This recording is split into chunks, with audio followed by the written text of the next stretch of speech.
প্রসঙ্গটি নিয়ে আলোচনা করব ইন্ডিয়ার প্রসঙ্গ। ইন্ডিয়ার প্রসঙ্গ কয়েকটি ধাপে আমি আলোচনা করতে চাই। এটির কারণ সূত্রপাত সেটি তো আছেই। আর এই আন্দোলনের সাথে অনেকাংশে বাংলাদেশের কিংবা শ্রীলঙ্কার সাথে মিলিয়ে ফেলছেন অনেকেই। এটির আসলে সম্পর্ক কতটুকু, মিল অমিলের জায়গাটি নিয়েও আলোচনা করব। শুরুতে আমি একটু জানতে চাই আপনার দৃষ্টিতে ভারতের যে আন্দোলনটি চলমান শিক্ষার্থীদের, সেটি আপনি কিভাবে দেখছেন? নরেন্দ্র মোদী তার এই 3 টার্মে প্রথমবারের মতো সবচেয়ে কঠিন পরীক্ষায় পড়েছে, সবচেয়ে বড় বিক্ষোভের মুখে পড়েছে। অলমোস্ট 1 মাস ধরে বিক্ষোভ চলছে। বিক্ষোভ ছোট ছিল, বাড়তে বাড়তে এখন বিক্ষোভ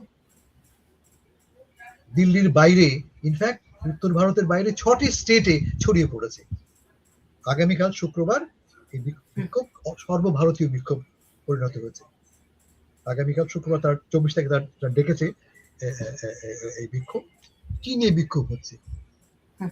অনেকটা আমাদের মতোই অবস্থা। আমাদের বিক্ষোভ শুরু হয়েছে কি নিয়ে? কোটা নিয়ে। আর এখানে বিক্ষোভ হচ্ছে কি নিয়ে? যে পরীক্ষা, যে প্রশ্নপত্র ফাঁস, হ্যাঁ, যে ওদের একটা এন্ট্রান্স এক্সাম আছে, ওই এন্ট্রান্স এক্সাম পাস করে তারা ডাক্তার হয়, ইঞ্জিনিয়ার হয়, আইটিতে ভর্তি হয়। সেন্ট্রাল গভর্নমেন্ট এটা এই পরীক্ষাটা দেয়। NEET বলে এক্সামটাকে, নিট এক্সাম বলে সরকারি, সেন্ট্রালি কন্ট্রোল। এবং সরকারি স্কুলগুলিতে, সবচেয়ে সম্মানিত স্কুলগুলিতে ছাত্ররা ভর্তি হয়। ভর্তি হওয়ার জন্য তারা বছরের পর বছর পরিশ্রম করে।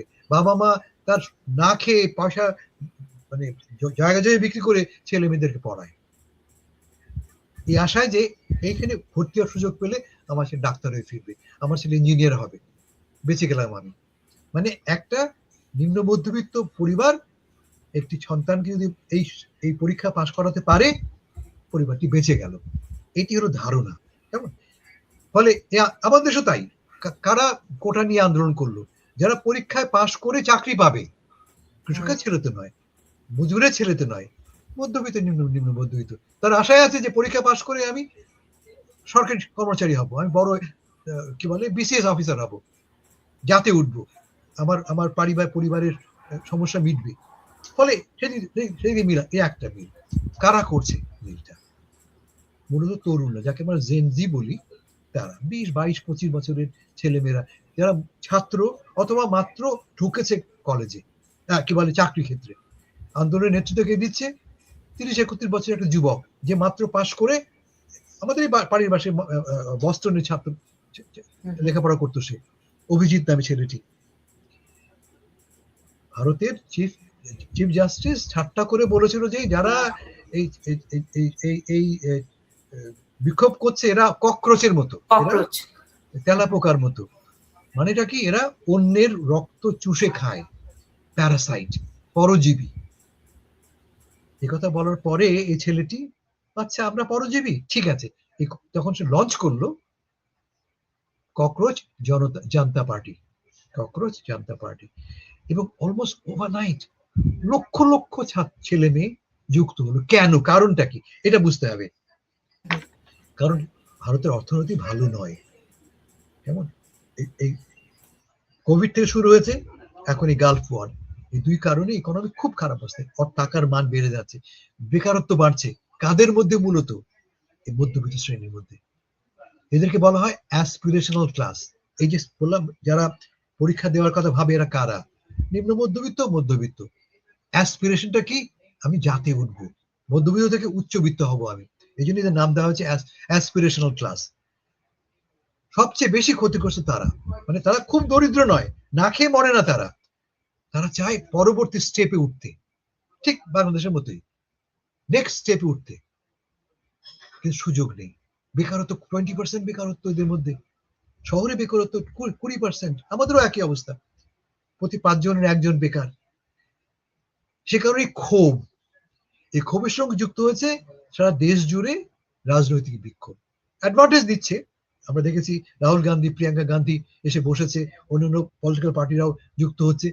এই সুযোগ একটা, মোদীকে কর্নার করবার এই একটা সুযোগ। তারা ভাবছে এদের ঘাড়ে বন্দুক রেখে মোদীর উপরে আমরা কামান দাগাবো। ফলে এই ঘটনা ঘটলো। কিন্তু ফলটা কি হয়েছে আমরা এখন কি দেখতে পাচ্ছি? একটু আগে মোটামুটি বললাম, মোদী ইতিমধ্যেই কনসেশন করা শুরু করেছেন। তিনি স্বীকার করেছেন, হ্যাঁ কাজটা খুব অন্যায় হয়েছে।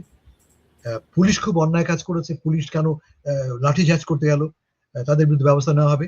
আর কিভাবে প্রশ্নপত্র ফাঁস হলো তার জন্য অবিলম্বে একটি উচ্চ পর্যায়ের বিচার বিভাগীয় তদন্ত শুরু হয়েছে।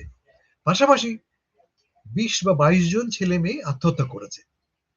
যখন তারা দেখলো যে প্রশ্নপত্র ফাঁসের ফলে তারা পরীক্ষায় পাশ করবে না বা পরীক্ষার অবস্থা বদলে গেল, তখন 20 বা 22 জন ছেলে মেয়ে আত্মহত্যা করেছে। মোদী বলেছেন এদের প্রত্যেকের পরিবারকে আমরা প্রপারলি কম্পেনসেট করব। কিভাবে, হাউ ডু ইউ কম্পেনসেট? আমার 19 বছরের যুবক ছেলে মারা গেল, তাকে তুমি টাকা দিয়ে কম্পেনসেট করবে?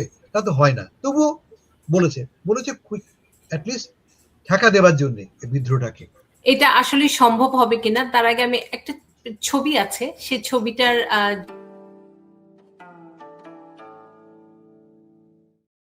বছরের একটি আমার দেখা ছবি। জি জি, আপনি এটি দিয়েছিলেন, সে কারণে আপনি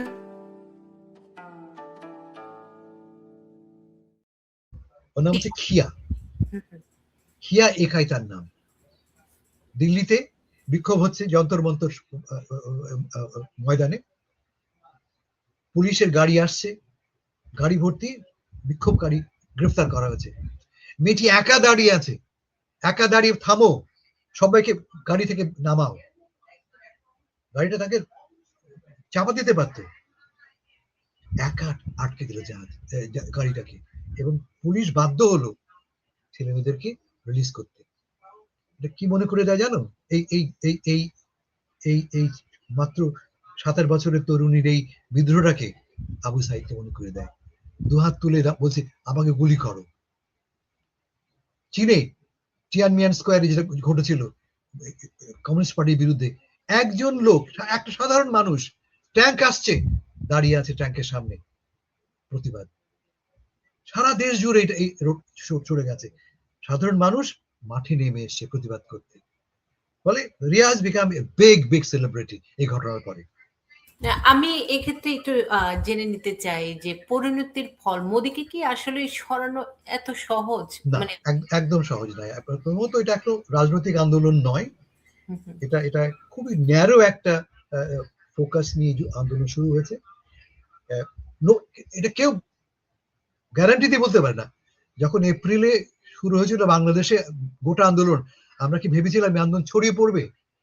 ভারতে, নেপালেও দুর্নীতির বিরুদ্ধে শুরু হয়েছে, তাও শহর ভিত্তিক। সার্বিয়াতে একটা একটা একটা সেতু ভেঙে পড়েছে। সেতুটা ভেঙে পড়েছে কেন? দুর্নীতি করেছে কন্ট্রাক্টর, তার বিরুদ্ধে। এখন অ্যালবেনিয়ার লড়াই, বিক্ষোভ শুরু হয়েছে। এই সময় সব জেনজিরা অ্যালবেনিয়াতে একটি রিসোর্ট এলাকায় ট্রাম্পের জামাতা এবং তার কন্যা সেখানে নতুন বিশাল রিসোর্ট তৈরি করবে, তার বিরুদ্ধে শুরু হয়েছে আন্দোলন। এই আন্দোলন যে সরকার পতনকে ত্বরান্বিত করবে না, nobody can say for sure. তার দুটো কারণ। প্রথমত এর সঙ্গে যুক্ত সবচাইতে প্রাগ্রসর সমাজের অংশ, লেখাপড়া জানা মানুষ, ছাত্র, বুদ্ধিজীবী সমাজশ্রেণী। আর এটাকে এক্সপ্লয়েট করছে পলিটিক্যাল এলিমেন্টস গুলি, যুক্ত হয়ে আছে পলিটিক্যাল এলিমেন্টস গুলি, নন পলিটিক্যাল এলিমেন্টস গুলি যুক্ত হয়ে আন্দোলনটাকে বেগবান করছে। ফলে এটি যে হবে না, nobody can say for sure. তবে মোদির পক্ষে শক্তি হচ্ছে, মোদি এই মুহূর্তে মোদি তার পার্লামেন্টারি মেজরিটি খুব মজবুত অবস্থায় আছে। মোদির জনপ্রিয়তা দেশে নানাভাবে নানা কারণে এখনো শক্ত। আর থার্ড ফ্যাক্টর হচ্ছে যে ভারতে কোনো অল ইন্ডিয়া পলিটিক্যাল পার্টি নেই, কোনো নেতা নেই।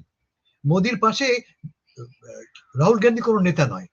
রাহুল গান্ধীর জনপ্রিয়তা নর্থ ইন্ডিয়ার বাইরে, হিন্দি বেল্টের বাইরে কোন রকমের তার অবস্থান নেই। সে মনে করে মমতা ব্যানার্জি, পশ্চিমবাংলার বাইরে সে হ্যাজ নো স্ট্যান্ডিং। ভারতে মোদি ছাড়া কোনো বড় জাতীয় নেতা নেই। ফলে মুভমেন্ট দাঁড়াবে যে তার এনাফ কন্ডিশন মিট করে না। ফলে আমার মনে হয় না যে এই আন্দোলনটা অত দূর গড়াবে। প্লাস তোমাকে যেটা বললাম, মোদি ইতিমধ্যেই কনসেশন দেওয়া শুরু করেছে, অলরেডি সে ছাড় দেওয়া শুরু করেছে। এখন ছাড় দেওয়ার ফলটা কি দাঁড়ায়? এক হতে পারে যে ও এত দুর্বল হয়ে পড়েছে, এ তো এখন আগের মতো অবস্থায় নেই, ছাড় দিল সে এতটুকু, আরো চাপ দেই, আরো ছাড় দেয় কিনা সে। বলা হচ্ছে শিক্ষামন্ত্রীকে পদত্যাগ করতে হবে, দাবি তারা, সে পদত্যাগ করেননি এখনো। যদি পদত্যাগ তিনি করেন আরেকটু ছাড় দেওয়া হলো, ফলে পলিটিক্যাল পার্টিগুলি আরো দাবি তুলবে বা তুলতে পারে।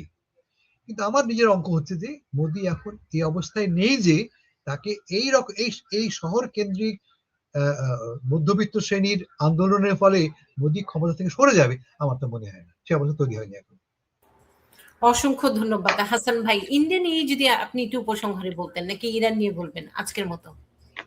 না, প্রথমত এরকম ইন্টারেস্টিং একটা ফেনোমেনন যে তরুণরা যারা রাজনীতির সঙ্গে সম্পৃক্ত নয় বলে আমরা কি ভাবি, পলিটিক্স তারা করে না, তারা সারাক্ষণ এই সেলফোন নিয়ে আছে, সোশ্যাল মিডিয়া নিয়ে আছে, গার্লফ্রেন্ড নিয়ে আছে, পার্টি নিয়ে আছে। না, এখন দেখতে পাচ্ছি আমরা যে প্রধান চালিকা শক্তি পরিবর্তনের কারা, এই তরুণরাই। নিউ ইয়র্কে দেখো তুমি, নিউ ইয়র্কের মামদানির যে উত্থান কারা করলো? তরুণরা, যাদের বয়স 18-20। 1 লক্ষের বেশি ভলেন্টিয়ার্স। মানে কোন রকম অঙ্ক দিয়ে এটা ব্যাখ্যা করা যাবে না। একটা প্রায় অপরিচিত রাজনীতিবিদ, মুসলমান, ইমিগ্রেন্ট, মাত্র 2 বছর তিনি কি বলে অ্যালবানিতে সার্ভ করেছেন, সেই লোক 1 লক্ষ ভলেন্টিয়ার দিয়ে কুয়োর মতো লোককে হারিয়ে ফেললো। ফলে যাদেরকে আমরা একদিন ভেবে এসেছি তারা পলিটিক্যালি আনইন্টারেস্টেড, ডিপলিটিসাইজড, নট এনিমোর। তার মূল কারণ হচ্ছে যে এরা দেখছে আমার ভবিষ্যৎটা অন্ধকার, আমার ভবিষ্যৎটা ধরা যাক আমার জেনারেশনে আমেরিকা আসলে আমি 10 বছরে 15 বছরে একটা বাড়ি বানাতে পারি, এই আমি বাড়ি ঘর বানিয়েছি। কিন্তু আজকের যে তরুণ, এক, চাকরি পাওয়া কঠিন, আর 2 নম্বর, এই চাকরি থেকে যে সে 10 বছর পরে বা 15 বছর পরে নিজের বাড়ি বানাবে, নিজের হোম ওনার হবে, তার কোনো গ্যারান্টি নেই। এই যে সংকট তৈরি হয়েছে, এই সংকটটা অনেক ব্যাপক, সারা দেশ জুড়ে, ইউরোপ জুড়ে, সারা বিশ্ব জুড়ে তরুণ শ্রেণী সবচাইতে এই মুহূর্তে হতাশাগ্রস্ত। এবং আমরা দেখতে পাচ্ছি যে এদেরকে ধরেই নতুন করে রাজনৈতিক আন্দোলন আমাদের দেশে কি, আমাদের দেশে আমরা চিরকাল তরুণরা এগিয়ে আসে, আন্দোলন করে, ইউরোপে নয়, আমেরিকায় নয়। এখন দেখি না, উল্টো, দে আর দ্য ভ্যানগার্ড, তারাই অগ্রভাগে। এবং প্রবাবলি আগামী মধ্যবর্তী নির্বাচনে, এই যে সামনে আসছে নভেম্বরের নির্বাচন আমেরিকায়, they will be a deciding factor. এই নির্বাচনের প্রধান ফ্যাক্টর কোনটা? একটা তো ইকোনমি, তেলের দাম বললাম আমরা, অর্থনীতি বললাম, গাজা। গাজা নিয়ে, প্যালেস্টাইন এবং ইসরায়েল নিয়ে এই শ্রেণীর মানুষরাই, এই ছাত্র, যুবক, যাদের বয়স 30-এর কম, তারাই সেন্ট্রাল ভয়েস, তারাই প্রধান কণ্ঠস্বর। মামদানিকে তারাই রাজনীতির কেন্দ্রে নিয়ে এসছে। এবং আমার ধারণা যে তারা এবারের নির্বাচনে একটা বড় রকমের রোল প্লে করবে, আমি খুব আশায় আছি। অসংখ্য ধন্যবাদ হাসান ভাই। মধ্যবর্তী নির্বাচন নিয়েও আমরা কথা বলবো যখন, তখন এলিমেন্ট গুলো আসবে। তো আপনার প্রতি অনেক অনেক কৃতজ্ঞতা। এবং তরুণদের শক্তি যে অনেক, যে কোনো, আমরা এর আগেও দেখেছি, ইতিহাসেও দেখেছি যে তারা যখন কোনো কিছু নিয়ে ঝাঁপ দেয়, সেই শক্তিটি যে এত শক্তিশালী হয়, প্রত্যেকটা আন্দোলন, বিপ্লবে সেটি কিন্তু দেখা যায়, স্পষ্ট হয়ে ওঠে। অসংখ্য ধন্যবাদ হাসান ভাই। খুবই দুটো গুরুত্বপূর্ণ বিষয় ছিল, যেটি নিয়ে আমার দর্শকরা অনেক সময় জানতে চাইতো যে আসলে কি হতে যাচ্ছে, আর সেটির আনসার কিংবা যুক্তিগুলো আপনি খুব সুন্দর করে দিয়েছেন। আপনি ভালো থাকবেন, সুস্থ থাকবেন, আবারও দেখা হবে। এবং একই সাথে দর্শক বলে থাকি, দানুপুর চৌধুরী মূলত তথ্যমূলক অনুষ্ঠান, যেখানে আমরা বিভিন্ন তথ্য উপস্থাপন করে থাকি, আইন, অভিবাসন, শিক্ষা সংক্রান্ত খবর, চাকরির খবর, একই সাথে আপনার সন্তান কিভাবে ভালো স্কুল কলেজে ভর্তির সুযোগ পাবে সেই তথ্যও থাকে এই অনুষ্ঠানে, থাকে রাজনীতির বিশ্লেষণও।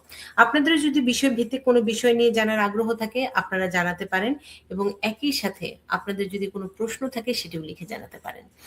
আইন এবং অভিবাসন নিয়ে যে প্রশ্নগুলোর উত্তর আমরা আজকে দিতে পারিনি, আগামী সপ্তাহে কথা দিচ্ছি সে প্রশ্নগুলোর উত্তর